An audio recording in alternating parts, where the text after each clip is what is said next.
الفاظ میں صحابہ کرام کی شان بیان ہوئی ہے کہ نمازیں پڑھو ان کے ساتھ مل کر، انہی کی طرح کا ایمان لے آؤ، انہی کی طرح نمازیں قائم کرو اور ان کے ساتھ مل کر نمازیں پڑھو۔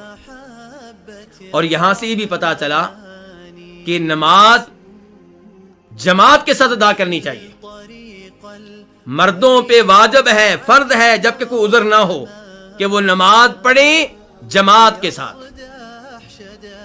اور اس پہ کئی ایک دلائل دلالت کرتے ہیں۔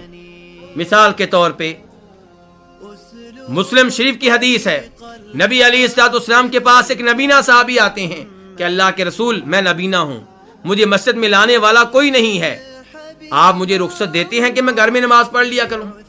آپ نے رخصت دے دی، نبینا صحابی واپس جانے لگے، آپ نے بلا لیا، آپ نے کہا مجھے یہ بتاؤ کیا تمہارے گھر میں آذان کی آواز آتی ہے؟ نبینا صحابی کہنے لگے بالکل آتی ہے۔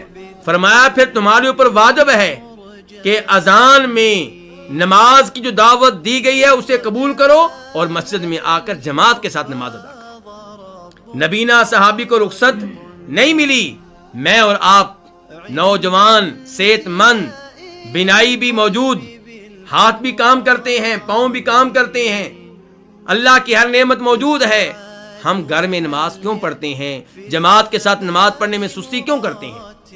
جماعت کے ساتھ نماز پڑھنے کا معاملہ اتنا شدید ہے کہ نبی علیہ الصلوۃ والسلام فرماتے ہیں اس حدیث میں جسے امام بخاری اپنی صحیح میں روایت کرتے ہیں کہ اس ذات کی قسم جس کے ہاتھ میں میری جان ہے، میرا دل چاہتا ہے کہ میں کچھ لوگوں کی ڈیوٹی لگاؤں کہ وہ لکڑیاں جمع کریں، آگ جلانے کے لیے ایندھن جمع کریں، اور پھر اذان دینے کا حکم دوں، جب نماز کی باری آئے تو مصلی امامت پہ کسی اور کو کھڑا کر دوں اور خود میں ان لوگوں کی جانب جاؤں جو نماز پڑھنے کے لیے مسجد میں نہیں آتے، دل چاہتا ہے کہ ان کو ان کے گھروں سمیت آگ لگا دوں۔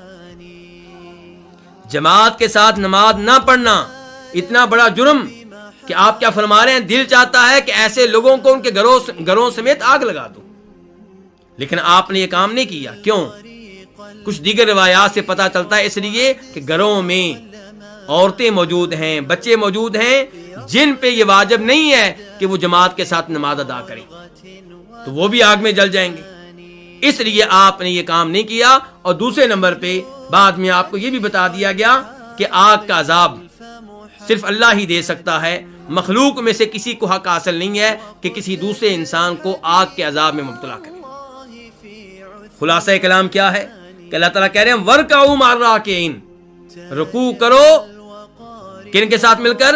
رکوع کرنے والوں کے ساتھ مل کر، یعنی کہ بعد جماعت نماز ادا کرو۔